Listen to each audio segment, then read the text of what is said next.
તો આગળનું ચેપ્ટર છે આપણે કે ન્યુક્લિયસ અને રેડિયો એક્ટિવિટી. ન્યુક્લિયસ એટલે પરમાણુ, એની પરમાણુનું કેન્દ્ર, બરાબર, એની વાત કરે છે.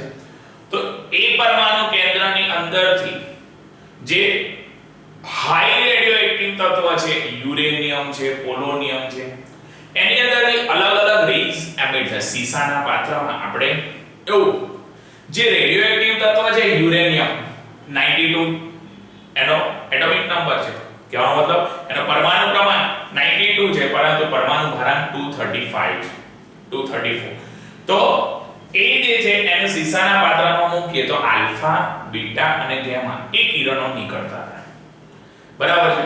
તો એ રીતના અહીંયા આગળ આપણે જોવાનું છે. તો ન્યુક્લિયસ અને રેડિયો એક્ટિવિટી એની અંદર કહે છે કે બધા પદાર્થોને સૂક્ષ્મતમ તત્વ પરમાણુ છે. કોઈ પણ પદાર્થ હોય એ નાના નાના તત્વો ભેગા થઈને પરમાણુનો શું બનાવી શકે છે? અણુ બનાવી શકે છે. એટલા માટે કહે છે કે બધા જ પદાર્થોને સૂક્ષ્મતમ તત્વ પરમાણુ છે કે જેનાથી પદાર્થોનું નિર્માણ થાય છે. નાના નાના તત્વો એ ભેગા થઈને પદાર્થનું શું કરે છે? નિર્માણ.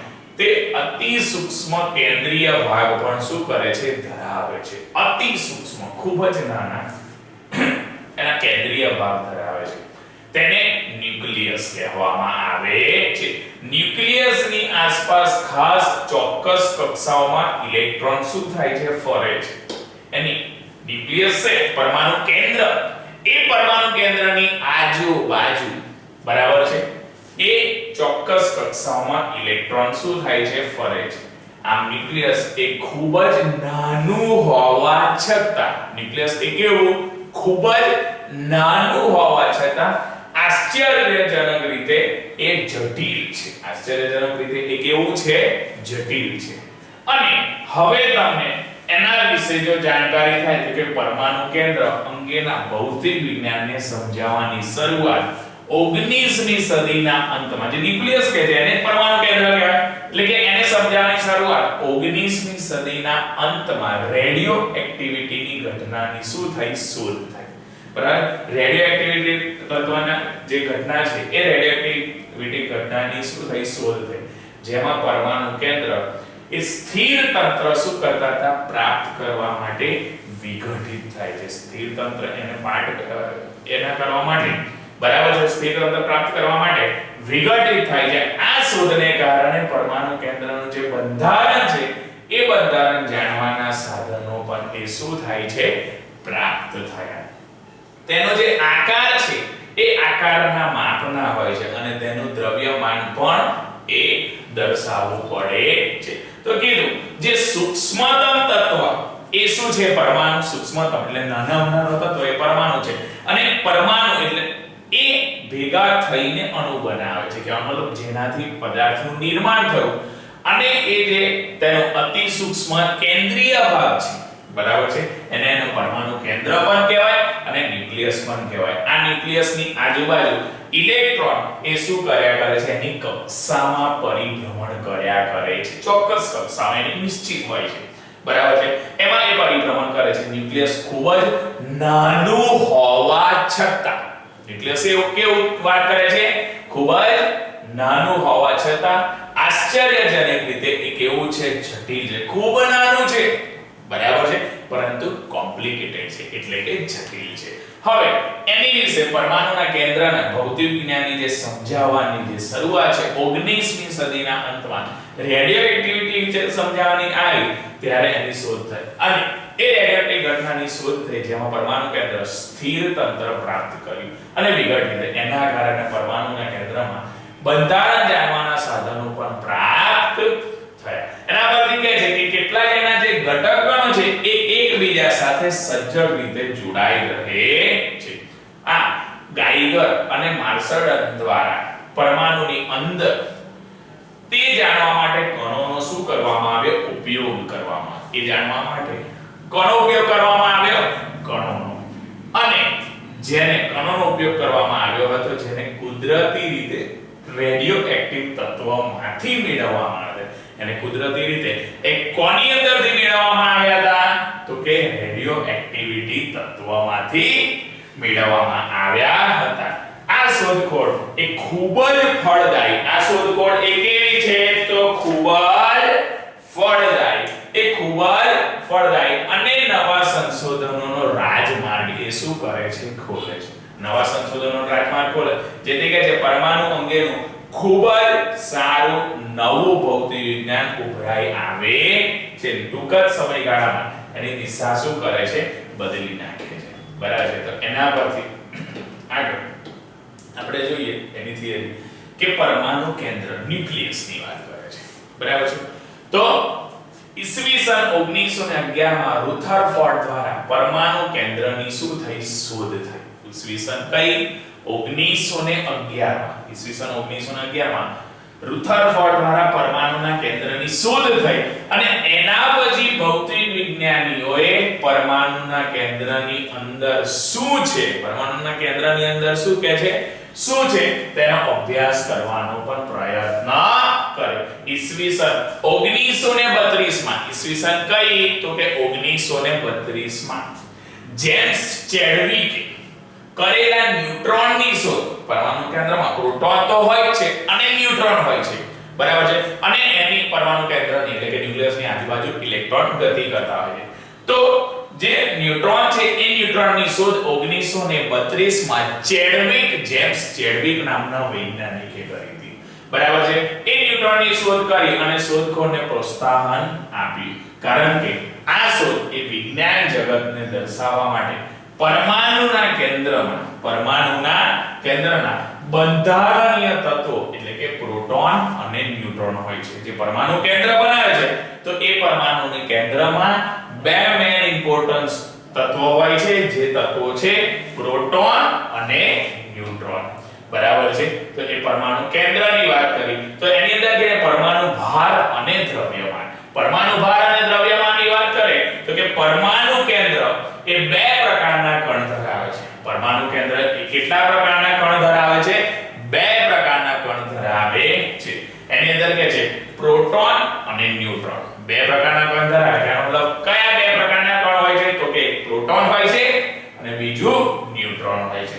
જો પ્રોટોન ધન ભારિત, બરાબર છે, પ્રોટોન એ કેવાની વાત કરે છે ધન વીજભારિત છે, જે ન્યુટ્રોન તટસ્થ છે, પ્રોટોન એ ધન છે અને ન્યુટ્રોનની વાત કરે તો ન્યુટ્રોન એ તટસ્થ છે, બરાબર છે, અને વીજભારિત અને ઇલેક્ટ્રોન કે જે પરમાણુ કેન્દ્રની આસપાસ ખાસ ચોક્કસ કક્ષાઓમાં એ શું થાય છે ફરે છે, એ એની નિશ્ચિત કક્ષાઓમાં એનું પરિભ્રમણ શું રાખે છે ચાલુ રાખે છે। એટલા માટે કીધું કે પરમાણુના કેન્દ્રમાં બે પ્રકારના કણ ધરાવે છે, એક પ્રોટોન અને બીજો ન્યુટ્રોન। તો પ્રોટોન એ ધનભારિત હોય છે, ન્યુટ્રોન એ કેવો હોય છે તટસ્થ એટલે વીજભાર વિહીન હોય છે। આ ઇલેક્ટ્રોન કે જે પરમાણુના કેન્દ્રની આસપાસ ચોક્કસ કક્ષામાં એ શું કર્યા કરે છે ફરે છે, તે ઋણ વીજભારિત હોય છે, કેવા હોય છે ઋણ વીજભારિત હોય છે। પ્રોટોન અને ઇલેક્ટ્રોન એ વીજભારનું મૂલ્ય એકદમ કેવું હોય છે સમાન, એ લોકોનું વીજભારનું મૂલ્ય એકદમ સમાન છે, પરંતુ પરમાણુના કેન્દ્રમાં આ રહેલા જે પ્રોટોનની જે સંખ્યા છે એ ઇલેક્ટ્રોનની સંખ્યા જેટલી જ હોય છે, પરમાણુના કેન્દ્રમાં જેટલી પ્રોટોનની સંખ્યા એટલી જ આજુબાજુ જે ઇલેક્ટ્રોન હોય છે એ ઇલેક્ટ્રોનની સંખ્યા એટલે જેટલા પ્લસ હોય એટલા જ શું હોય છે માઈનસ હોય છે, બરાબર। અને જેટલા પ્લસ અને જેટલા પ્રોટોન અને જેટલા ઇલેક્ટ્રોન એટલા જ ઇલેક્ટ્રોન, તો એના પરથી કહી શકીએ કે પરમાણુ એ વિદ્યુતની દ્રષ્ટિએ એ કેવો કહેવાય તટસ્થ કહેવાય, બરાબર છે, કેમ કે જેટલા પ્લસ અને જેટલા પ્રોટોન અને જે એટલા જ ઇલેક્ટ્રોન હોય તો પ્લસ અને માઈનસ સેમ થઈ જાય, એનો મતલબ વિદ્યુતની દ્રષ્ટિએ એ તટસ્થ કહેવાય। આ ન્યુટ્રોન અને પ્રોટોન એ સામુદાયિક રીતે ન્યુક્લિયોન તરીકે પણ ઓળખવામાં આવે છે, પ્રોટોન અને ન્યુટ્રોનને એ કોના તરીકે ઓળખવામાં આવે છે ન્યુક્લિયોન તરીકે પણ ઓળખવામાં આવે છે। સંયુક્ત રીતે એ ન્યુક્લિયસમાં રહેલી તેમની સંખ્યાને એટલે કે ન્યુક્લિયોનનું કુલ સંખ્યાને એનો પરમાણુ દળાંક કહેવાય, જે પ્રોટોન અને ન્યુટ્રોન બરાબર છે એ ન્યુટ્રોન અને પ્રોટોનનો જે સરવાળો છે કુલ સંખ્યા છે એને એનો પરમાણુ દળાંક કહેવામાં છે, એને એનો શું કહેવામાં આવે છે પરમાણુ દળાંક। તો કીધું કે ન્યુટ્રોન અને પ્રોટોન એ સામુદાયિક રીતે ન્યુક્લિયોન તરીકે ઓળખાય છે અને સંયુક્ત ન્યુક્લિયસમાં રહેલી તે સંખ્યાને એટલે કે ન્યુક્લિયસની કુલ સંખ્યાને એનો પરમાણુ દળાંક કહે છે. તેને કેપિટલ A દ્વારા એને શું કરાય છે દર્શાવાય છે. પરમાણુના કેન્દ્રમાં રહેલા પ્રોટોનની જે સંખ્યા છે, પરમાણુ કેન્દ્રમાં રહેલા કોની સંખ્યા પ્રોટોનની સંખ્યા, પરમાણુ કેન્દ્રમાં રહેલા પ્રોટોનની સંખ્યા અથવા પરમાણુમાં રહેલા ઇલેક્ટ્રોનની સંખ્યા એ એનો શું દર્શાવશે પરમાણુ ક્રમાંક. કાં તો પ્રોટોનની સંખ્યા કાં તો ઇલેક્ટ્રોનની સંખ્યા એ એનો શું દર્શાવે છે પરમાણુ ક્રમાંક. અને પરમાણુ ક્રમાંકને આપણે Z દ્વારા તેને આપણે કોના દ્વારા દર્શાવી શકીએ છીએ Z દ્વારા શું કરાય છે દર્શાવાય છે. પરમાણુના કેન્દ્રમાં ન્યુટ્રોનની સંખ્યા દ્વારા પણ એને શું કરવામાં આવે છે દર્શાવવામાં. સામાન્ય રીતે આ તફાવત વધવાની સાથે એ શું થાય છે વધે છે. તો કે લિથિયમના પરમાણુ કેન્દ્રમાં પ્રોટોન અને ન્યુટ્રોન શું કરે છે ધરાવે છે. આ પરમાણુ ક્રમાંક છે અને પરમાણુ ક્રમાંક પર એ શું કરે છે દર્શાવે છે. તો કે પ્રોટોન એ ન્યુટ્રોન કરતા થોડા હળવા હોય છે, બરાબર છે. જે પ્રોટોન છે એ ન્યુટ્રોન કરતા કોના કરતા ન્યુટ્રોન કરતા એ થોડા કેવા હોય છે હળવા. અને મોટા ભાગે પરમાણુનું સંપૂર્ણ દ્રવ્યમાન એ તેના કેન્દ્રમાં સમકેન્દ્રિત હોય છે. એના કેન્દ્રમાં શું હોય છે સમકેન્દ્રિત હોય છે. એના કેન્દ્રમાં સમકેન્દ્રિત હોય છે. આમ પરમાણુના કેન્દ્રનું જે દ્રવ્યમાન છે એ લગભગ અને પ્રોટોનના દ્રવ્યમાન, કેન્દ્રનું જે દ્રવ્યમાન છે લગભગ અને પ્રોટોનનું દ્રવ્યમાન એ ન્યુટ્રોનના દ્રવ્યમાનના ગુણાકાર જેટલું હોય છે. પ્રોટોનનું જે દ્રવ્યમાન બરાબર છે એ અથવા ન્યુટ્રોનના દ્રવ્યમાનના ગુણાકાર જેટલું. પરમાણુના કેન્દ્રનું દ્રવ્યમાન અને પ્રોટોનનું દ્રવ્યમાન એ બંનેના ગુણાકાર જેટલું હોય છે. જો પ્રોટોનનું દ્રવ્યમાન કોનું પ્રોટોનનું દ્રવ્યમાન હોવાથી અને મોટા ભાગના પરમાણુ કેન્દ્ર માટે નું મૂલ્ય ની વચ્ચે હોવાથી પરમાણુના કેન્દ્રમાં દ્રવ્યમાન આશરે અને વચ્ચેના મૂલ્યમાં હોય છે. આશરે એની વચ્ચેના મૂલ્યમાં એ શું હોય છે કીધું કે પ્રોટોન એ ન્યુટ્રોન કરતા થોડા કેવા છે હળવા છે, બરાબર છે. એના કરતા એ થોડા હળવા છે અને મોટા ભાગે આ પરમાણુનું સંપૂર્ણ જે દ્રવ્યમાન છે તેના કેન્દ્રમાં સંકેન્દ્રિત હોય છે. પરમાણુ કેન્દ્રનું જે દ્રવ્યમાન છે લગભગ એ પ્રોટોનના દ્રવ્યમાન અથવા ન્યુટ્રોનના દ્રવ્યમાનના ગુણાકાર જેટલું છે. જો પ્રોટોનનું દ્રવ્યમાન હોવાથી તે મોટાભાગના પરમાણુના કેન્દ્ર માટેનું જે મૂલ્ય છે એની વચ્ચે હોવાથી પરમાણુના કેન્દ્રનું જે દ્રવ્યમાન છે એ આશરે અને એની વચ્ચેના મૂલ્યમાં પણ હોય છે. તો કીધું કે પરમાણુના કેન્દ્રનો આ જે વિદ્યુતભાર છે એ વિદ્યુતભાર જેટલો હોય છે. જ્યાં એક વિદ્યુતભારનો મૂળભૂત એકમ બરાબર એક વિદ્યુતભારનો મૂળભૂત એકમ છે તે ઇલેક્ટ્રોનમાં રહેલા વિદ્યુતભારના મૂલ્ય જેટલો જ હોય છે. તો એનું મૂલ્ય દર્શાવ કુદરતી રીતે ઉદ્ભવતા પરમાણુના કેન્દ્ર માટે, કુદરતી રીતે ઉદ્ભવતા કોના માટે પરમાણુના કેન્દ્ર માટે એથી એની વચ્ચેનું મૂલ્ય પણ ધરાવે છે. જ્યારે કૃત્રિમ રીતે બનાવેલા તત્વો છે, કોની રીતે કૃત્રિમ રીતે બનાવેલા જે તત્વો છે એ ટ્રાન્સ્યુરેનિક તત્વોનું મૂલ્યથી એની વચ્ચે હોય છે. એના કોની વચ્ચે હોય છે એની વચ્ચે એનું દર્શાવે છે, બરાબર છે. એની વચ્ચે જો એનું દર્શાવશે બરાબર તો એની પરથી કહેશે કે પરમાણુ કેન્દ્રનો જે વિદ્યુતભાર હતો એ પરમાણુ કેન્દ્રના વિદ્યુતભાર જેટલો જ હોય છે. પરમાણુ કેન્દ્રના વિદ્યુતભાર જેટલો અને જ્યાં વિદ્યુતભારનો જે મૂળભૂત એકમ છે બરાબર છે એ ઇલેક્ટ્રોન પર રહેલા વિદ્યુતભાર જેટલો જ હતો. ઇલેક્ટ્રોન પર રહેલા અથવા પ્રોટોન તો એના વિદ્યુતભાર અને એના પરથી તેનું શું કરશે એનું મૂલ્ય દર્શાવશે. અને એ એનું મૂલ્ય દર્શાવશે જેથી કે છે કુદરતી રીતે આ ઉદ્ભવતા પરમાણુ કેન્દ્ર માટે એથી એની વચ્ચેનું મૂલ્ય પણ એ શું કરે છે ધરાવે છે.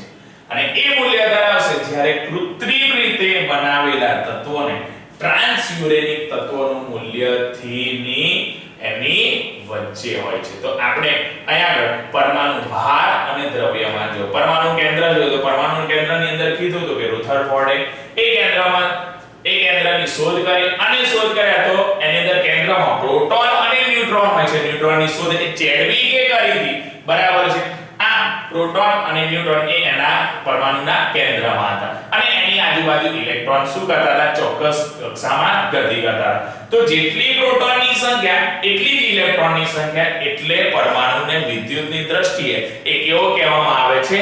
તટસ્થ ગણવામાં આવે છે. પ્રોટોન અને ન્યુટ્રોનના જો વજનની વાત કરીએ, બરાબર છે, તો પ્રોટોન કરતા એ ન્યુટ્રોન એ હળવો હોય છે એવા શબ્દ આપણને આપેલા છે. પરમાણુના કેન્દ્રમાં પ્રોટોનની જે સંખ્યા હોય છે, બરાબર છે, તો પરમાણુ કેન્દ્ર જેટલી પ્રોટોનની સંખ્યા એટલી જ ઇલેક્ટ્રોનની સંખ્યા, બરાબર છે. તો એ એનો શું દર્શાવે છે? પરમાણુ ક્રમાંક. અને પરમાણુ ક્રમાંક દર્શાવે છે તો એના પરમાણુ ક્રમાંક માટે, બરાબર છે, આપણે એને Z દ્વારા, એની સંજ્ઞા છે કે કોના દ્વારા દર્શાવીએ છે?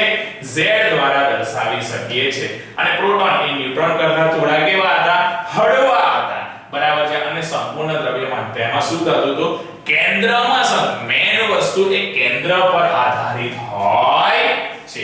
એ રીતના અહીંયા આગળ આપણને દર્શાવે છે. અને એની વચ્ચેના એ મૂલ્યો પણ શું દર્શાવે?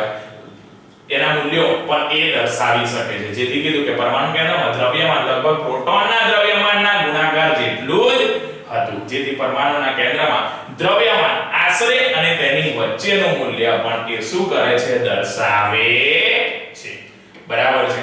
આપણે અહીંયા આગળ જે થિયરી જોઈ એ પરમાણુ કેન્દ્ર, એની અંદર પરમાણુ ભાર અને દ્રવ્યમાન શું કરી જોઈ, બરાબર છે. તો હવે આપણે જોવાનું છે જે પરમાણુ કેન્દ્ર છે એ પરમાણુ કેન્દ્રની આગળ આપણે પરમાણુ ભારવાળી થિયરી તે જોઈ હતી, પરંતુ એ પરમાણુ કેન્દ્રમાં એનો આકાર જોવાનો છે. શું જોવાનો છે? આકાર.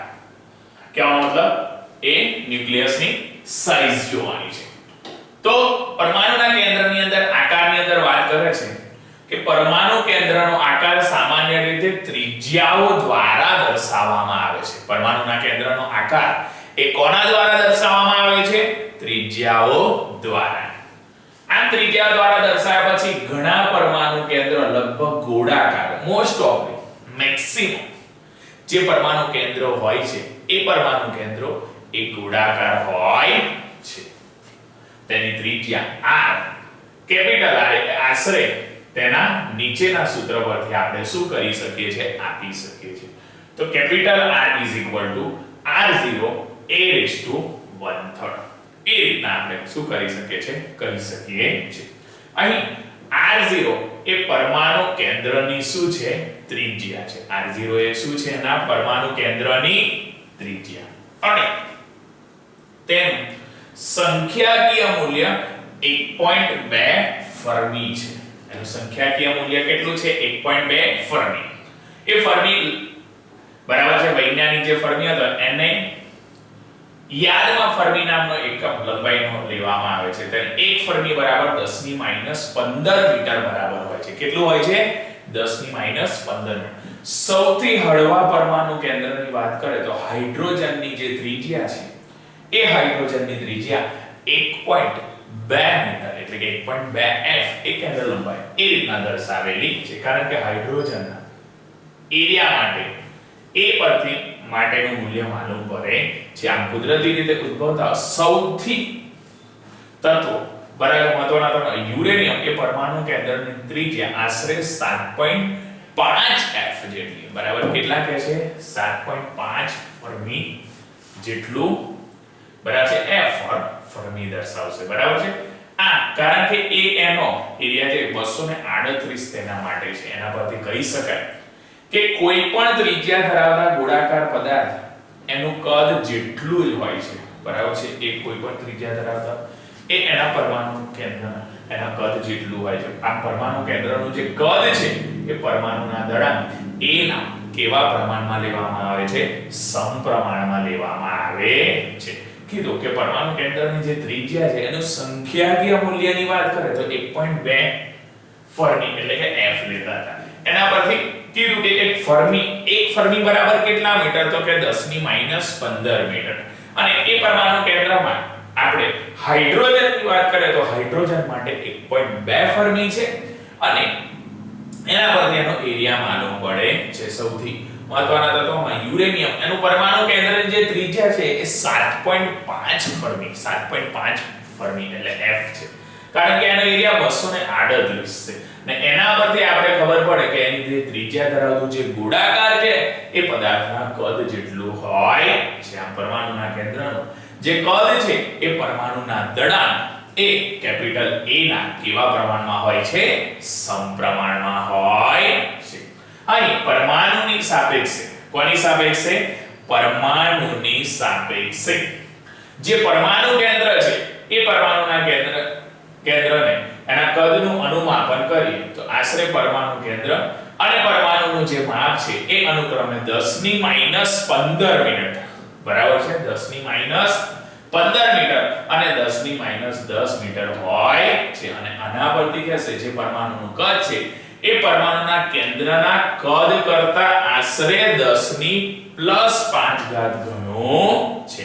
એના દ્વારા એને શું કરી શકીએ છે? આપણે દર્શાવી શકીએ છે. તો અહીંયા આગળ ડેપ્થ ઓફ dh બરાબર છે એની ડેન્સિટીનું જે કેલ્ક્યુલેશન કર્યું છે તો mh/4π/3 rh નો ક્યુબ. તો mh બરાબર 1.673 * 10 ની -27 4π/3 1.2 * 10 - 15 * 3. તો એ પ્રમાણે આપણે લઈશું બરાબર છે અને વેલ્યુ પુટ કરીશું તો આપણને 2.3 * 10 ની 17 ઘાત kg એ આપણને એનું શું થાય છે? મૂલ્ય મળે છે. અહીં જે પરમાણુ છે એ પરમાણુના કેન્દ્રને પરમાણુની સાપેક્ષે, કોની સાપેક્ષે? પરમાણુની સાપેક્ષે કદ કે 1 ડોલના પાણીનું ભાખડાબંધના પાણીના કદની સાપેક્ષે મળતા કદ બરાબર છે. હવે એ ન્યુક્લિયસ પરથી ન્યુક્લિયર એ પદાર્થની ઘનતાના મૂલ્યનો ક્રમ, કોની મૂલ્યનો ક્રમ? એની ઘનતાના મૂલ્યનો જે ક્રમ છે એ પણ જાણવા આપણે જઈશું. તો એના પરથી ખબર, સૌથી હળવા પરમાણુ કેન્દ્ર, સૌથી કેવા? હળવા, સૌથી હળવા પરમાણુ કેન્દ્રમાં હાઇડ્રોજન કે જેનું દ્રવ્યમાન અને એની શું દર્શાવે છે? ત્રિજ્યા. તેને ગોળાકાર માનીને, કેવા માનીને? ગોળાકાર માનીને તેની ઘનતા આપણે જોઈએ, એને ગોળાકાર માનીને તેની ઘનતા જોઈએ તો એના પરથી કહી શકાય કે ઓક્સિજન માટે R0, ઓક્સિજન માટે કેટલા કહે છે? R0 3 * 10 ની -15 ઘાત મીટર. કેપિટલ M0 2.7 * 10 ની 26 ઘાત kg અને D0 એ 2.39 * 10 ની 17 ઘાત kg પર મીટર ક્યુબ. એના પરથી કહેશે એ જે હાઇડ્રોજન અને ઓક્સિજન છે એ હાઇડ્રોજન અને ઓક્સિજનની ઘનતા એ સમાન ક્રમની છે. હાઇડ્રોજન અને ઓક્સિજનની જે ઘનતા છે એ કેવા ક્રમની છે? સમાન ક્રમની છે. અને એના પરથી ખબર પડશે કે એ પાણીની ઘનતા 10 ની 3 ઘાત અને મર્ક્યુરીની ઘનતા 13.6 * 10 ની 3 ઘાત કિલોગ્રામ પર મીટર ક્યુબ છે. એના પરથી કહે છે કે જે ન્યુક્લિયર છે એ પદાર્થની ઘનતામાં રહેલો છે અને એ મૂલ્યના અનુમાન પરથી, એ મૂલ્યના શું કહે છે? એના અનુમાપન પરથી એ એના શું કરશે?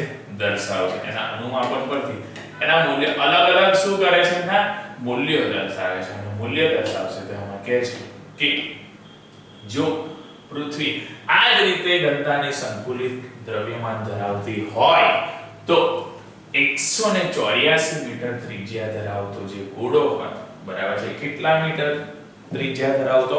184 મીટર જેટલી ત્રિજ્યા ધરાવતો ગોળો, તે જ રીતે આપણી સૂર્યમાં 10 કિલોમીટર જેટલું દ્રવ્યમાન ધરાવતા ન્યુક્લિયર ગોળાની ત્રિજ્યા હોય. બરાબર કીધું, સમજાવે કે જો પૃથ્વી આ જ રીતે એની સઘનતા દર્શાવતી હોય તો સંકુલિત દ્રવ્યમાન ધરાવતા એ માત્ર 184 મીટર ત્રિજ્યા, કેટલી? 184 મીટર એ ગોળો હોય ને તે જ રીતે આપણે સૂર્ય 10 કિલોમીટર જેટલું દ્રવ્યમાન, કેટલા કિલોમીટર જેટલું? 10 કિલોમીટર જેટલું દ્રવ્યમાન ધરાવતા ન્યુક્લિયરના ગોળાની ત્રિજ્યા હોય. બરાબર છે. હવે આપણે એના પરમાણુ કેન્દ્રનું સંકેતીકરણ જોઈએ, બરાબર છે? એ પરમાણુ કેન્દ્રનું જે સંકેતીકરણ છે કઈ રીતના આપણે એને દર્શાવીશું એ આપણને શું કરે છે, દર્શાવે છે. તો કહે છે કે પરમાણુનું કેન્દ્ર તરફના રાસાયણિક સંકેત દ્વારા, એના કયા સંકેત દ્વારા? રાસાયણિક, બરાબર છે? એના રાસાયણિક સંકેત દ્વારા એને શું કરે છે, દર્શાવે છે, જેમાં પરમાણુ દળાંક ઉપર અને પરમાણુ ક્રમાંક નીચે લખાય છે, બરાબર છે? એ એનું જે રાસાયણિક સંકેતીકરણ દર્શાવે છે એમાં પરમાણુ દળાંકને આપણે ઉપર લખીએ છીએ અને પરમાણુ ક્રમાંકને આપણે ક્યાં લખીએ છીએ, નીચે લખવામાં આવે છે. એના પરથી કહે છે બંને રાસાયણિક સંકેતની ડાબી બાજુએ પણ એને શું કરવામાં આવે છે, લખવામાં આવે છે. બંનેને આપણે રાસાયણિક સંકેતની કઈ બાજુએ લખવામાં આવે છે, ડાબી બાજુએ એને લખવામાં આવે છે. ધારો કે કોઈ તત્વોના રાસાયણિક સંકેત હોય, કોઈ તત્વનો કયો સંકેત હોય, એનો રાસાયણિક સંકેત હોય, તો તેના દ્વારા પણ એને શું કરવામાં આવે છે, દર્શાવ. એક્ઝામ્પલ તરીકે ક્લોરીન છે, એ ક્લોરીનના પરમાણુ કેન્દ્રમાં પ્રોટોન અને ન્યુટ્રોન એ શું કરે છે, ધરાવે છે. પરમાણુ કેન્દ્રમાં શું ધરાવે છે, તો કે પ્રોટોન અને ન્યુટ્રોન ધરાવે છે. એટલે કે આપણે એના પરથી ખબર પડશે કે એ પરમાણુ દળાંક છે, એ એનો શું દર્શાવે છે, પરમાણુ દળાંક. જો જુદા જુદા તત્વો એ પરમાણુના પરમાણુ દળાંક સમાન હોય, જુદા જુદા તત્વો માટે એનો જે પરમાણુ દળાંક એ સમાન હોય, તેમ છતાં પ્રોટોનની જુદી જુદી સંખ્યા ધરાવી શકે છે. તે પ્રોટોનની કેવી સંખ્યાઓ ધરાવી શકે છે, તો કે જુદી જુદી એની સંખ્યાઓ ધરાવી શકે છે. જે પરમાણુ માટેનું જે મૂલ્ય છે એ મૂલ્ય કેવું હોય છે, સમાન હોય છે. એ મૂલ્ય એનું કેવું હોય છે, સમાન. પરંતુ જો મૂલ્ય અલગ હોય, એનું મૂલ્ય કેવું હોય, તો કે અલગ. જો મૂલ્ય એનું અલગ હોય તો તેમને આઇસોબાર સમદળીય પણ કહેવાય છે. એને એના આઇસોબાર સમદળીય તરીકે પણ ઓળખવામાં આવે છે. આર્ગોન માટે એને N એ રીતના, બરાબર છે, એ રીતના દર્શાવે છે. જે કેલ્શિયમ અને નો આઇસોબાર કહેવામાં આવે છે. કેલ્શિયમ નો આઇસોબાર. આમ આઇસોબાર એ જુદા જુદા રાસાયણિક ગુણધર્મો ધરાવે. આઇસોબાર એ કેવા રાસાયણિક ગુણધર્મો ધરાવે છે, તો કે જુદા જુદા રાસાયણિક ગુણધર્મો ધરાવે છે. જેના મૂલ્યના આધારે નિર્ધારિત થાય છે. એના મૂલ્યના આધારે શું થાય છે, નિર્ધારિત, કે જે પરમાણુઓ માટે ના મૂલ્ય સમાન હોય પરંતુ મૂલ્ય કેવા હોય છે, જુદા જુદા હોય છે. તેમને આઇસોટોપ્સ, એના શું કહેવાય છે, એને સમસ્થાનિકો કહેવાય છે. તેથી ક્લોરીન જેના માટે છે, બરાબર, તેવા ક્લોરીન જેના માટે છે તે ક્લોરીનના આઇસોટોપ્સ, એને એના શું કહેવાય છે, આઇસોટોપ્સ. તો આઇસોટોપ્સ માટેનું જે મૂલ્ય છે, કોના માટેનું, આઇસોટોપ્સ માટેનું મૂલ્ય એ સમાન હોવાથી તેઓ સમાન રાસાયણિક ગુણધર્મ શું કરે છે, આઇસોટોપ એનું મૂલ્ય જો સમાન હોવાથી તો રાસાયણિક ગુણધર્મ કેવા હશે, સમાન જ હોય. આમ એના પરથી આઇસોટોપ્સ એ પરમાણુ કેન્દ્રમાં રહેલી જે ન્યુટ્રોનની સંખ્યા છે, બરાબર છે, એના પરમાણુ કેન્દ્રમાં રહેલી જે ન્યુટ્રોન, એ ન્યુટ્રોનની સંખ્યા એ કેવી હોય છે, જુદી જુદી હોય છે. અને જે પરમાણુઓ તથા પરમાણુ કેન્દ્રમાં સમાન ન્યુટ્રોનની સંખ્યા પણ એ શું કરે છે, ધરાવે છે.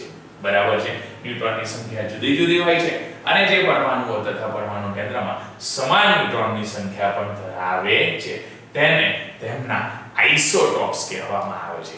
એને શું કહેવામાં આવે છે, આઇસોટોપ્સ. તેથી એને ધરાવતો જે સોડિયમ તથા મેગ્નેશિયમ એને પણ એના આઇસોટોન્સ કહે છે. શું કહે છે, એના આઇસોટોન. બરાબર છે. તો આ રીતના કીધું કે એનો પરમાણુ ક્રમાંક નીચે અને પરમાણુ દળાંક એનો ઉપર દર્શાવવામાં આવે છે. તો એનું શું થયું, એનું સંકેતીકરણ. બરાબર છે. તો આ થિયરી આપણી હતી પરમાણુ કેન્દ્રની. આગળ એનો પરમાણુ કેન્દ્રનો આકાર જોયો, બરાબર છે, એની ત્રિજ્યા પરથી એનો નક્કી થાય અને મોસ્ટ ઓફ બધા, બરાબર, મેક્સિમમ જે પરમાણુ કેન્દ્ર હતા એમના આકાર કેવા હતા, ગોળાકાર જ હતા અને એનું સંકેતીકરણ કઈ રીતના દર્શાવતા હતા એ પણ અહીંયા આગળ શું કર્યું છે દર્શાવ એને રિલેટેડ એક નાનો અહીંયા આગળ એક્ઝામ્પલ દર્શાવે છે બરાબર છે તો એક્ઝામ્પલ અહીંયા આગળ જ્યારે દર્શાવે છે બરાબર તો કહે છે ના એક્ઝામ્પલમાં કે calculate the number of electron proton and neutron of the nucleus in atom uranium એટલે એના ઇલેક્ટ્રોન ન્યુટ્રોન પ્રોટોન એ બધું કેલ્ક્યુલેટ કરવાનું છે તો યુરેનિયમ 92 238 આપણને આપેલું છે તો યુરેનિયમ 92 અને 238 છે તો 92 બરાબર છે એનો પરમાણુ ક્રમાંક એટલે એના પ્રોટોનની સંખ્યા બરાબર છે પ્રોટોનની સંખ્યા અને આ 238 પરમાણુ ભારાંક દર્શાવે છે બરાબર છે તો Z બરાબર 92 આવશે બરાબર છે તો અને A બરાબર 238 આ રીતના એનું સંકેતીકરણ શું કરે દર્શાવે તો A બરાબર 238 એ પ્રોટોન અને ન્યુટ્રોન બંનેનો શું દર્શાવે છે સરવાળો દર્શાવે છે તો આપણને આની પરથી પ્રોટોનની સંખ્યા જેટલી પ્રોટોનની સંખ્યા હોય એટલી જ એના ઇલેક્ટ્રોનની સંખ્યા એટલે પ્રોટોન અને ઇલેક્ટ્રોનની સંખ્યા તો આપણને મળી જશે પરંતુ જે ન્યુટ્રોનની સંખ્યા છે એ ન્યુટ્રોનની સંખ્યા શોધવા માટે મારે A માંથી Z ને પ્રોટોન તો પ્લસ ને આ બાજુ શું થઈ જાય માઈનસ થઈ જાય બરાબર છે એટલે A - Z શું થઈ જશે થઈ જશે બરાબર છે તો A - Z પરથી આપણને જે ન્યુટ્રોન જોઈએ છે એ ન્યુટ્રોનની સંખ્યા આપણને શું થઈ જાય છે મળી જાય છે એ સૂત્રમાં તો A ની કિંમત આપણી જોડે 238 છે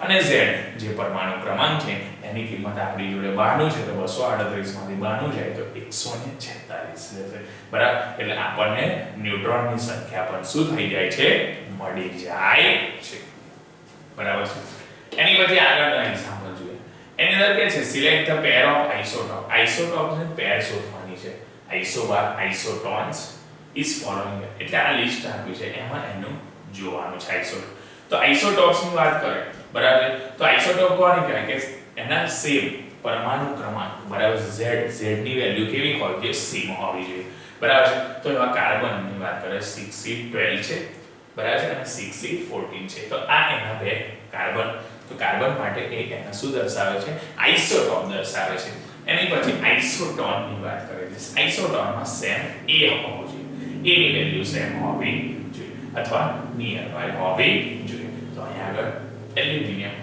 13 to 27 અને 14 to 28 બરાબર છે સિલિકોન એલ્યુમિનિયમ અને સિલિકોન કે છે અને પોટેશિયમ અને કેલ્શિયમ કે છે 19 કે 39 20 કેલ્શિયમ 14 એટલે પોટેશિયમ અને આ કેલ્શિયમ છે એ એના શું કહે છે આઇસોટોપ એક પછી એક હોય છે બરાબર છે એ એનું શું દર્શાવે આઇસોટોપ દર્શાવે છે એની પછી આગળ છે આઇસોબાર શું છે આઇસોબાર એમાં તો A ની વેલ્યુ જે ઉપર હોય એ સેમ જ હોવી જોઈએ બરાબર છે તો અહીં કહે છે 32 જર્મેનિયમ છે બરાબર છે અને સ્કેન્ડિયમ છે બરાબર છે આ સેન્ડિયમ છે તો એને આપણે 39 Se76 કહીશું આ 32 Ze76 થાય છે બરાબર છે તો આઇસોટોપ આઇસોબાર તો પહેલામાં આઇસોટોપ શોધ્યું બીજું આઇસોટોન શોધ્યું અને ત્રીજામાં આઇસોબાર શોધ્યું ઉપર પ્રોટોન ઇલેક્ટ્રોન જેટલી પ્રોટોનની સંખ્યા એટલી જ ઇલેક્ટ્રોનની સંખ્યા બરાબર અને ન્યુટ્રોન પણ આપણે શું કર્યા શોધ્યા બરાબર છે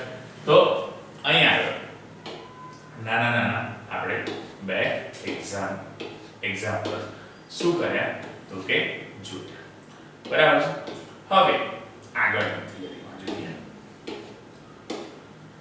તો આગળની થિયરીમાં કહે છે યુનિફાઈડ ધ એટોમિક માસ એટલે કે એકીકૃત પરમાણુનું દળ એકીકૃત પરમાણુનું દળની અંદર વાત કરશે કે પ્રાયોગિક રીતે કોના રીતે પ્રાયોગિક રીતે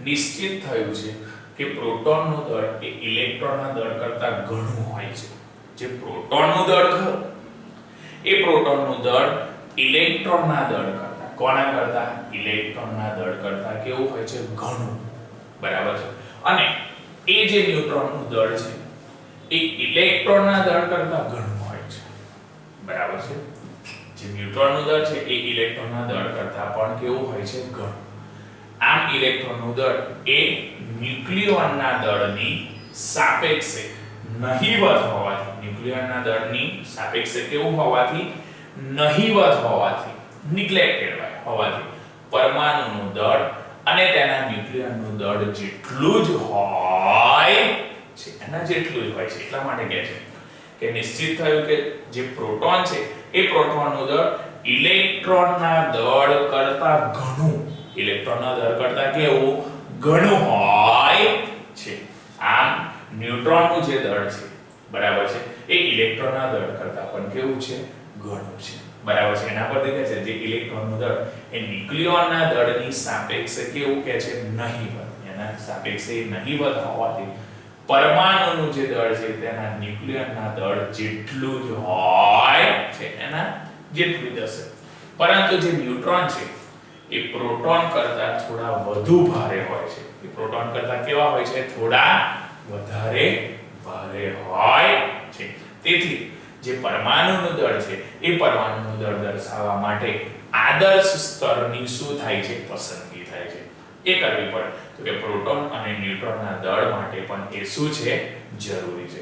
તો કે અત્યારે પરમાણુનું દળ એ કાર્બનના આઇસોટોપના વાસ્તવિક દળના રૂપમાં દર્શાવાય છે. જે પરમાણુ છે એ પરમાણુનું દળ એ તેના આઇસોટોપના વાસ્તવિક દળના રૂપમાં, કેવા દળના તો કે વાસ્તવિક દળના રૂપમાં એને શું કરે છે દર્શાવાય છે. પરંતુ જે પરમાણુ છે એ પરમાણુના દળના, પરમાણુ છે એ પરમાણુ દળના એકમને સંક્ષિપ્ત રૂપે શું કરવામાં આવે છે લખવામાં આવે છે. એને સંક્ષિપ્ત રૂપે લખવામાં આવે છે અને તેને વાસ્તવિક દળના ભાગ તરીકે પણ એને શું કરી શકાય છે વ્યાખ્યાયિત કરી શકાય છે.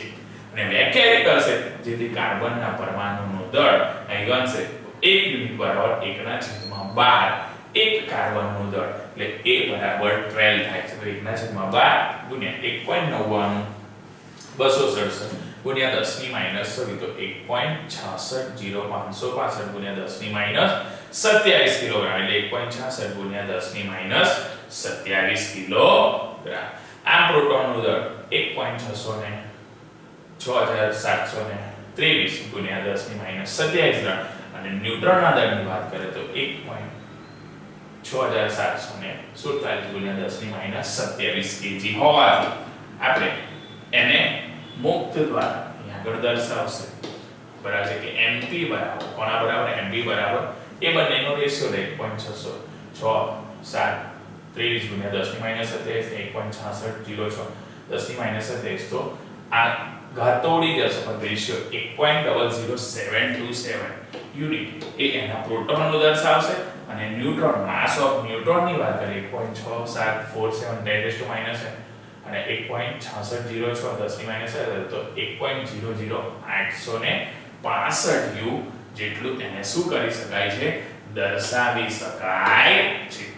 તો ઇલેક્ટ્રોનના દળને me 9.1 ગુણ્યા 10 ની અર્ધ માટે ગણીએ તો 9.1 ગુણ્યા 10 ની માઈનસ 31 તો ન્યુક્લિયરના દળના રૂપમાં એને પ્રયોગ કરતા હોવાથી એની સમતુલ્ય ઊર્જા જાણવી ખૂબ જ કેવી ઊર્જા તો કે સમતુલ્ય ઊર્જા જાણવી એ ખૂબ જ ઉપયોગી છે. આ માટે આપણે આઇન્સ્ટાઈનનું દળ, એની માટે કયું દળ તો કે એના આઇન્સ્ટાઈન બરાબર છે આઇન્સ્ટાઈનનું દળ ઊર્જા એની સમકક્ષતા સમીકરણનો ઉપયોગ કરીશું. c એ શૂન્યાવકાશમાં પ્રકાશનો શું દર્શાવે છે વેગ.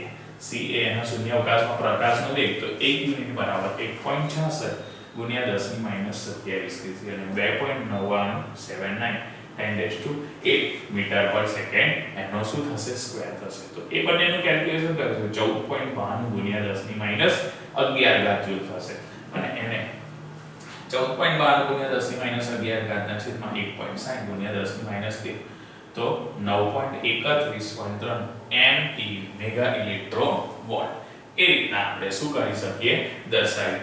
તો અહીં ખબર પડશે કે ન્યુક્લિયર એ ભૌતિક વિજ્ઞાન માટે જૂલ ખૂબ જ મોટો એકમ છે. એની માટે જે જૂલની વાત કરે છે એ ખૂબ જ કેવો એકમની વાત કરે છે મોટો એકમ. તેથી આપણે યુનિટ એ મિલિયન ઇલેક્ટ્રોન વોટ MeV ના રૂપમાં એટલે મિલિયન ઇલેક્ટ્રોન વોટ એ તરીકે આપણે દર્શાવ્યો છે. તો 1 મિલિયન ઇલેક્ટ્રોન વોટનો જે સ્થિતિમાન એનો તફાવત છે એ તફાવત દ્વારા એને શું કરવામાં આવે છે આવેગિત બરાબર છે એના દ્વારા એને આવેગિત કરવામાં આવે છે અને 1 ઇલેક્ટ્રોન પ્રાપ્ત કરેલી જે ઊર્જા છે એ 1.6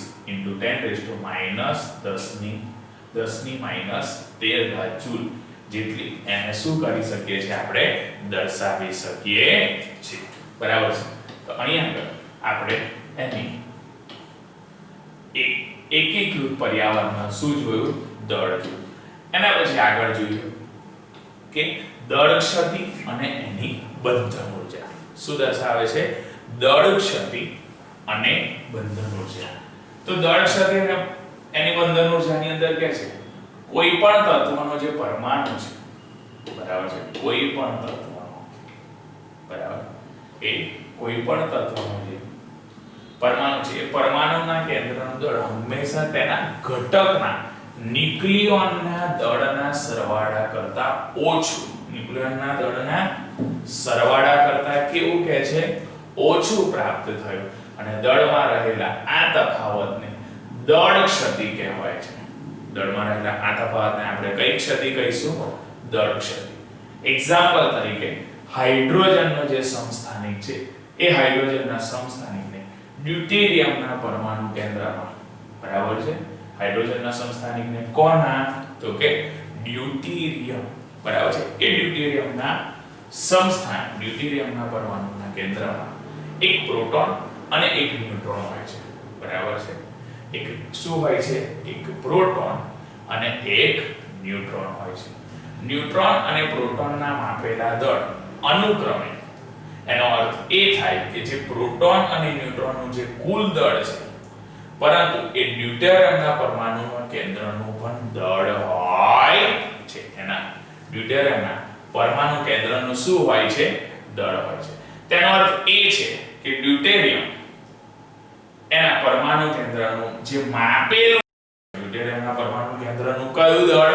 તો કે એનું માપેલું દળ. એ માપેલું દળ તેના પ્રોટોન અને ન્યુટ્રોનના માપેલા દળના સરવાળા કરતા એના જેટલું ઓછું હોય છે. તેથી આપણે કહી શકીએ ડ્યુટેરિયમ માટે દળ ક્ષતિ છે. ડ્યુટેરિયમ માટે એ શું દર્શાવે છે? એની દળ ક્ષતિ. અને એના પરથી દળ ક્ષતિ દ્વારા આપણે જો એને દર્શાવે તો ગાણિતિક રીતે પરમાણુ માટે x, a અને z પરમાણુ કેન્દ્ર અને પરમાણુ દળાંક દ્વારા એને શું કરી શકીએ છે? દર્શાવ. અને એના પરથી આપણે લખીશું કે ન્યુક્લિયરના દળનો જે સરવાળો છે, કોના? ન્યુક્લિયરના દળનો સરવાળો. એ ન્યુક્લિયરના દળનો સરવાળો Zmp a Zmn. તો ડેલ્ટા m બરાબર Zmp a Zmn minus capital M એ પરમાણુના કેન્દ્રનું વાસ્તવિક દળ છે. કેપિટલ M ને આપણે કોના તરીકે દર્શાવે? તો કે એના વાસ્તવિક દળ. તો એના પરથી કહેશે કે દળ ક્ષતિને સમકક્ષ ઊર્જાના દળ ઊર્જાની સમકક્ષતા પરથી, સંબંધ પરથી શું કરી શકાય છે? મેળવી શકાય છે. તો એના પરથી કહેશે કે ડેલ્ટા એની જે ઊર્જા છે એ ડેલ્ટા m, આઇન્સ્ટાઈનનું સૂત્ર છે, બરાબર છે, એના પરથી ડેલ્ટા mc². એની વેલ્યુ પુટ કરશે તો 3.96 242 × 10 - 30 અને 2.998 10 ની 8 ઘાત મીટર પડશે. તો બંનેનું કેલ્ક્યુલેશન કરશે તો 10 ની -14 ઘાત આવશે. 10 ની માઈનસ કેટલી ઘાત? 14. તો 3.51 64 × 10 ની -13 ઘાત. એક પોઈન્ટ કટ કરશે તો 2.223 × 10 ની 6 ઘાત ઇલેક્ટ્રોન વોલ્ટ. આનો અર્થ એ થશે કે ડ્યુટેરિયમના પરમાણુના કેન્દ્રમાં, કોના?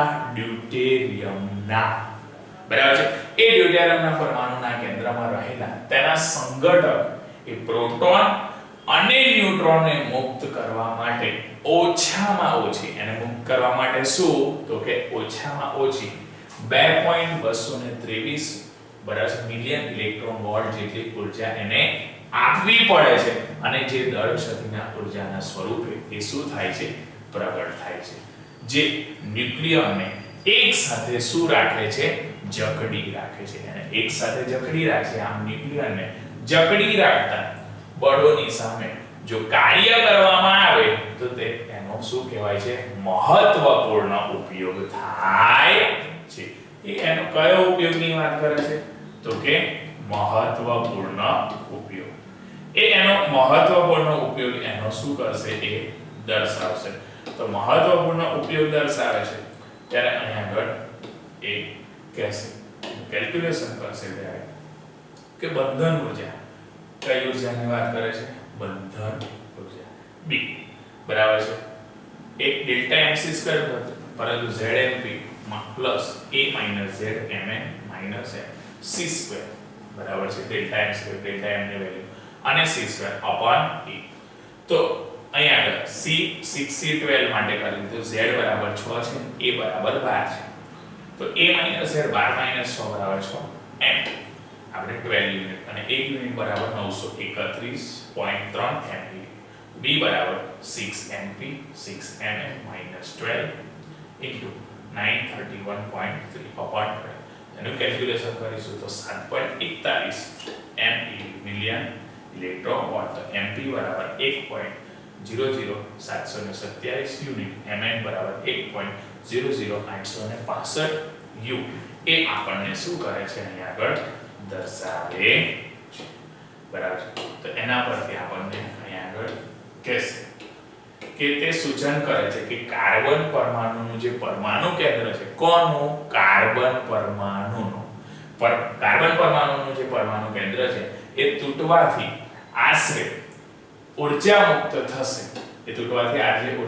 થશે જેનું વિવિધ ઉદ્દેશ્યોમાં વાપરી શકાય છે અને વિવિધ ઉદ્દેશ્યમાં શું કરી શકાય છે તો કે વાપરી શકાય છે અને આ રીતે તત્વોમાંથી ન્યુક્લિયર ફિશન દ્વારા કોના દ્વારા ન્યુક્લિયર ફિશન દ્વારા ઊર્જા મેળવવા ન્યુક્લિયર ફિશન દ્વારા શું કરવા માટે ઊર્જા મેળવવા માટે છે અને એના પરથી આપણે આ પરમાણુ બોમ્બના ઊર્જાનો પણ એ શું છે સ્ત્રોત છે બરાબર છે આ એ પરમાણુ બોમ્બના ઊર્જાનો પણ શું દર્શાવે છે સ્ત્રોત જેથી હિલિયમ થી આયન તરફ જતા અને મૂલ્ય આશરે 4 પરમાણુ દળાંકથી 56 સુધી વધે છે તેના પછી એ ધીમે ધીમે શું થાય છે ઘટે છે સારી વાત કરે છે આપણને એની અંદર સમજાવે છે કે અહીંયા જે દળો મળ્યા તો કાર્બન પરમાણુનું જે પરમાણુ કેન્દ્ર છે એ તૂટવાથી કાર્બન પરમાણુના પરમાણુ કેન્દ્ર શું કરવાથી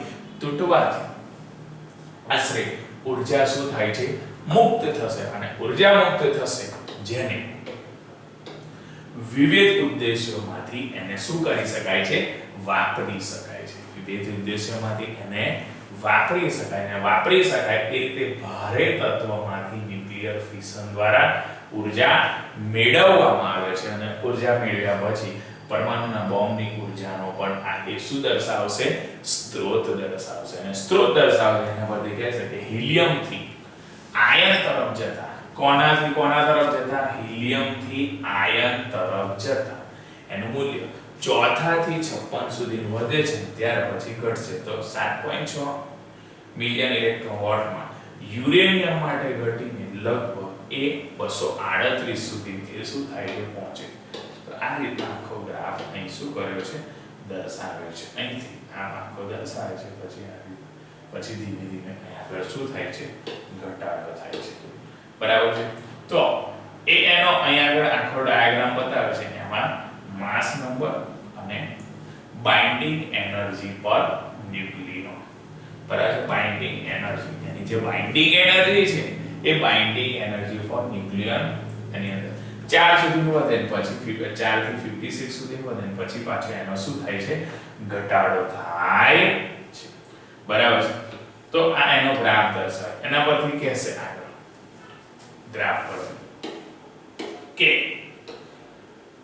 જે આકૃતિમાં દર્શાવ્યું એ આકૃતિમાં પરમાણુ દળાંકની સાપેક્ષે કોની સાપેક્ષે પરમાણુ દળાંકની સાપેક્ષે જે બંધન ઊર્જા છે બરાબર પરમાણુ દળાંકની સાપેક્ષે એ કઈ ઊર્જા તો કે એની જે બંધન ઊર્જા છે એ બંધન ઊર્જા પ્રતિ ન્યુક્લિયોનમાં થતા ફેરફાર દર્શાવાય છે પ્રતિ ન્યુક્લિયોનમાં થતા ફેરફારને એને શું કરશે દર્શાવશે અને દર્શાવશે તેના પરથી કહેશે જે બંધન ઊર્જા છે એ વક્ર અને તેના માટે તીક્ષ્ણ શીર્ષ પણ એ શું કરે છે દર્શાવે છે એના તીક્ષ્ણ શીર્ષ માટે એને દર્શાવે છે અને એનું ઓછું મૂલ્ય દર્શાવે છે કે એને ધરાવતા હળવા પરમાણુ કેન્દ્રને ઓછા સ્થિર છે હળવા પરમાણુ કેન્દ્રને કેવા સ્થિર છે એ ઓછા સ્થિર છે એક્ઝામ્પલ તરીકે જો ભારે હાઇડ્રોજન માટે માત્ર પ્રતિ ન્યુક્લિયન છે બરાબર છે કયા હાઇડ્રોજન માટેની વાત કરે છે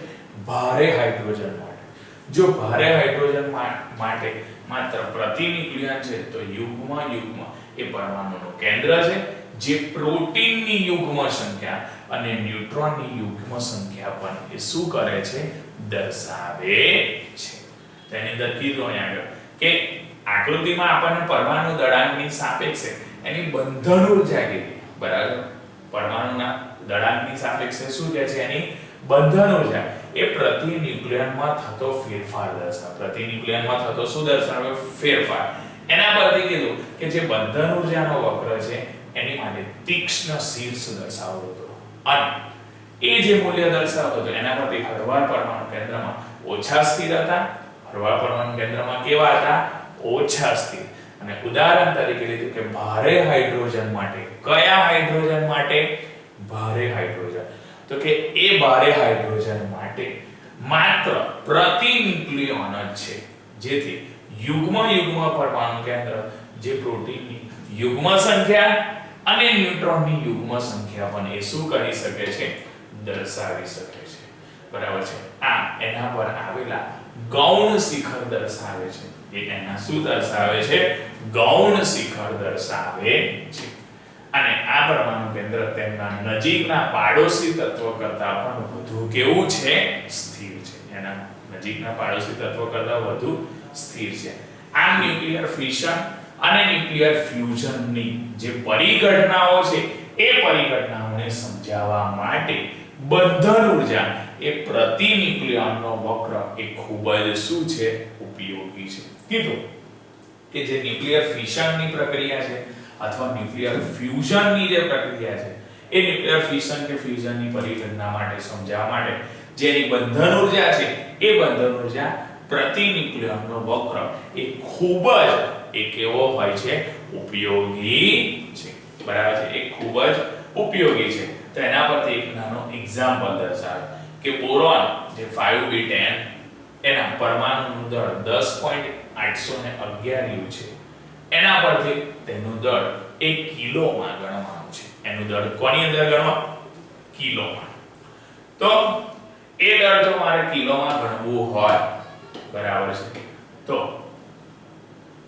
U બરાબર 1.66 ગુણ્યા 10⁻27 kg, તો 10.811 યુનિટ બરાબર, તો 10.811 ગુણ્યા 1.660565 ગુણ્યા 10⁻27, તો આ બંનેનું કેલ્ક્યુલેશન કરીશું તો 17.95 ગુણ્યા 10⁻27 kg એ આપણને બોરોનનો શું મળે છે, માસ મળે છે. એ કિલોગ્રામમાં, અહીં આગળ કોની અંદર મળે છે, કિલોગ્રામમાં આપણે એનું માસ શોધી શકીએ.